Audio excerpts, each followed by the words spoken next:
En juin, j'ai voulu coudre un projet par jour ou au moins 5 projets par semaine. J'enlevais le week-end. Il faut être honnête, j'y croyais pas trop, mais j'ai réussi. À quel prix? Comment je me suis organisée? Qu'est-ce que j'en retire? On fait le bilan. Remise en contexte, on est début juin 2024. On est à l'île Maurice, où on vit depuis 6 ans, et il me reste un mois avant les vacances en France. On décolle le 1er juillet. J'ai une liste de projets couture longue comme le bras, comme beaucoup d'entre vous, non? Et certains projets traînent depuis 6 mois, 1 an, je sais plus, et il y a d'autres projets qui me tiennent vraiment à cœur. D'abord, j'avais les vidéos pour la formation Le Top du Top, qui est une formation où on apprend à partir d'un patron de top qu'on aime bien à coudre tous les tops qu'on veut en changeant le style du top. Ça demande pour moi de coudre un top différent à chaque fois et de vous montrer la technique pour modifier. Donc pour chaque vidéo, quasiment, je couds un top. Donc en juin, il me restait le top avec un col plat, donc j'ai fait un col Claudine, le top boutonné, le top à bretelles et le top avec des empiècements, avec des fronces. D'ailleurs, vous avez super bien accueilli cette formation, je vous remercie, vous avez laissé vraiment éclater votre créativité. Il y en a vraiment qui se sont éclatés justement à coudre tous ces tops. Si vous voulez plus d'infos, je vous mets en description un lien pour en savoir plus sur cette formation. Et puis il y avait un autre projet qui me tenait vraiment à cœur, c'était de coudre mes tenues pour le festival Tomorrowland auquel on allait au mois de juillet. Là, sur ces projets-là, on peut vraiment se lâcher sur la créativité parce que là-bas, rien n'est too much. Et j'ai été plutôt sobre par rapport à certains. Je vais vous montrer ça après. Il y avait 3 jours de festival, donc 3 tenues à coudre. Donc début juin, j'ai vraiment envie de passer mon rythme de couture à la vitesse supérieure. Donc je décide de coudre un projet par jour hors week-end, donc 5 projets par semaine. Et d'abord, ça m'a bien stressé. Voici le premier Reels que j'ai posté sur Instagram. J'ai passé une nuit pourrie, j'étais en stress, j'avais prévu de m'organiser pour mon défi de coudre un projet par jour et évidemment j'avais quasiment rien organisé à part une liste de projets assez vague. Donc c'est pas grave, cette nuit je me suis organisée au moins pour les premiers jours là et donc aujourd'hui j'avais prévu de coudre un col Claudine sur un top pour ma formation, le top du top. Mission accomplie, j'ai bien cousu mon projet aujourd'hui.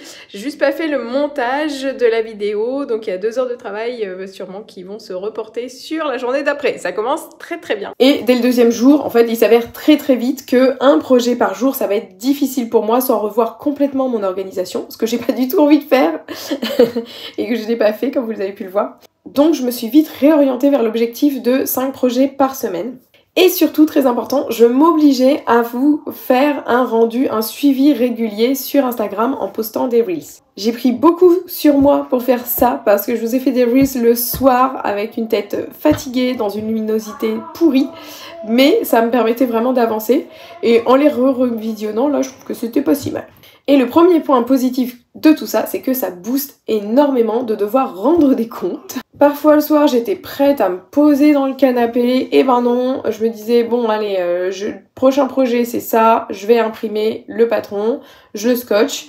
Mine de rien, avec ces 2 actions, on a déjà commencé notre projet. Et là d'ailleurs, j'ai appliqué complètement les conseils que je donne dans la formation Le Temps de Coudre, qui est une formation qui est un puissant motivateur pour vous motiver à coudre quand vous pensez que vous n'avez pas le temps de coudre, et on est nombreuses dans ce cas. Donc je vous mets les infos aussi en description si ça vous intéresse. Et puis vous rendez compte sur Instagram, ça me permettait aussi d'avoir vos retours, et ça aussi c'est un puissant motivateur. Je voyais que j'étais pas toute seule là, ça m'a vraiment aidée. Vous pouvez pas savoir à quel point. Donc je vous montre le résultat, on fait un petit retour sur les projets et puis après je vous dis à quel prix, qu'est-ce que j'en retire, qu'est-ce qu'il faudrait que je change si je veux continuer. Et spoiler alerte, je veux continuer. Donc semaine 1, j'ai cousu des tops pour la formation Le Top du Top, donc top col Claudine, top boutonné, top à bretelles. J'ai aussi cousu mon top du futur que je n'ai pas osé vous montrer tout de suite. Je vous l'ai montré la semaine d'après et j'ai osé le porter au festival. Je vous avais fait un sondage, vous étiez très mitigés sur le fait que ça se porte ou non. C'était un patron Burda d'une robe qui faisait très années 50. Je l'ai cousu dans un tissu qui était légèrement extensible, argenté. C'était fun à faire. Je l'avais doublé avec des vieilles chutes de vieux t-shirts de l'école des enfants qui étaient tout tachés parce que je savais que de toute manière l'intérieur se verrait pas et que je voulais pas utiliser du beau jersey. À la fin j'étais bien dedans, mais pour le festival j'aurais préféré être encore mieux dans mon top. Et pour finir la semaine, j'avais cousu une petite trousse bleue pour ma fille avec un tissu petit pan. Semaine 2, je finissais la formation le top du top avec un top à empiècement où on avait froncé au niveau des épaules. J'avais raccourci une robe. Janvier 2024, je voulais raccourcir cette robe. C'est fait! J'avais fait un plaid pour mettre sur mon canapé et également sur mon pouf. Et j'avais commencé mon pouf à chute. D'ailleurs, je l'ai fini cette semaine-là aussi. Donc c'est un pouf dont le patron est sur le site de Closet Core Patterns. Il faut fouiller un peu, c'est sur leur blog, je crois. Il faut s'inscrire à un truc. Mais il est super ce patron. Et c'est assez fun à faire de trouver les tissus, de les assembler et après quelle satisfaction de le remplir de mes chutes de tissus et de vider mon carton de chute qui débordait. Ça c'était vraiment très satisfaisant. Et on voit que sur cette semaine 2, je ne suis pas partie sur des projets type vêtements de A à Z où on prend un patron et on arrive à notre vêtement fini. Voilà. J'ai raccourci une robe, c'est des petits projets en fait. Tout ça, on n'est pas obligé de faire que du gros projet, mais quand on fait du petit projet, c'est super satisfaisant aussi et on avance vraiment sur la liste des choses à faire. Pour la semaine 3, je vous ai fait un Reels qui résume tout, je vous le mets tout de suite. Projet 1, le short que j'ai reproduit pour vous faire un tuto sur comment reproduire un short du commerce, c'est sorti sur la chaîne YouTube. Projet 2, dans la foulée, j'ai remis un élastique dans le pyjama de mon fils qui lui tombait au bas des fesses. Là-dessus aussi, j'ai un tuto sur la chaîne. Projet 3, là on part dans des délires pour le festival Tomorrowland qui approche à grands pas. Soft, d'abord, j'ai fait une petite pochette pour mettre mon téléphone portable à ma ceinture, puis un tutu aux couleurs un petit peu de la terre pour être dans le thème life. Le haut, je l'avais déjà fait avant. Et j'ai ajouté un volant à ma jupette là avec des LED intégrés que je vous avais déjà montré, ça fait comme une fleur. Et pour la semaine 4, là ça a commencé à chauffer vraiment, on est arrivé fin juin et j'avais pas mes costumes pour Tomorrowland donc j'y suis allée à fond. J'ai fait un boléro avec des poils. Ça a mis des poils partout. Et les manches, elles sont pagodes. C'est-à-dire que c'est légèrement évasé. C'est même carrément évasé. Que finalement, j'ai porté par-dessus mon top du futur en cumulant les excentricités et ça passe nickel. Mais je l'ai pas porté beaucoup parce que ce jour-là, il faisait vraiment super chaud. J'ai fait un body éco de Charlotte Jobert. Elle dit que ce body donne envie de danser et honnêtement, c'était vraiment... J'étais très bien dedans pour danser. Là, pour le coup, au festival, j'étais super à l'aise. Et comme il faisait pas trop chaud, ça allait. Pour aller avec et pour qu'on voit bien l'empiècement, j'ai fait un pantalon cargo assez taille basse, donc un peu à l'ancienne, comme dans les années 90. Et pour ça, j'avais utilisé un patron de Ivan S. C'est le pantalon Saiki, qui est relativement taille basse. Et c'est pour ça que je l'avais pas encore trop cousu, parce que en ce moment, je préfère les tailles hautes, qui m'agrandissent davantage les jambes. Mais je dois dire que là, il est tombé nickel. Je lui ai fait complètement confiance parce que j'avais pas vraiment le temps de faire des ajustements. Je me suis dit que je ferais comme ça, vite fait, s'il y avait besoin.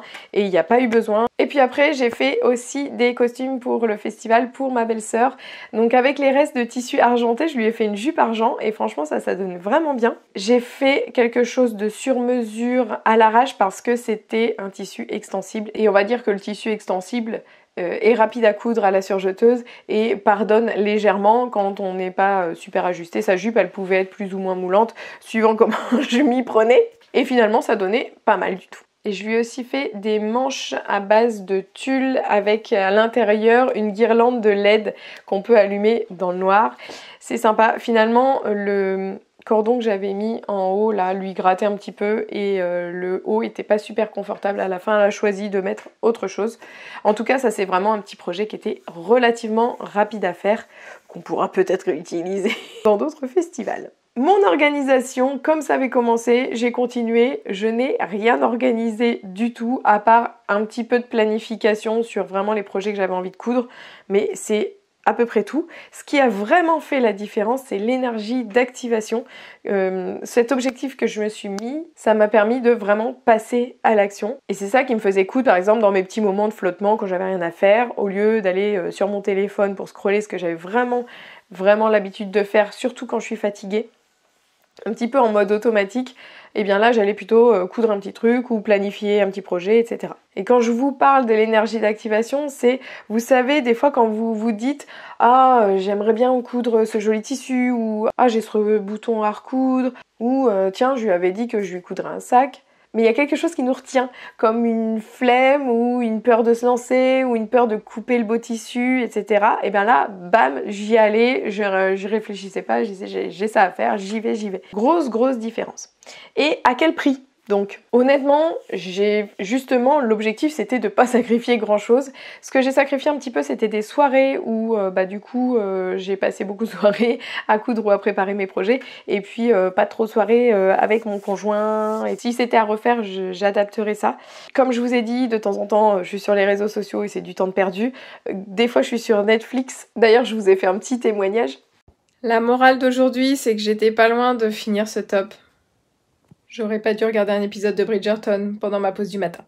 Et autre problème, j'avais du mal à faire mes projets couture et mes montages vidéo en parallèle, d'où le un projet par jour difficile. C'est parce que quand je fais mes montages vidéo, j'aime être à fond dedans, ou quand je couds un top, par exemple pour la formation le top du top, hop, j'aime bien faire le montage vidéo juste à la suite pour pouvoir vous le mettre en ligne et que vous ayez accès le plus tôt possible à ça.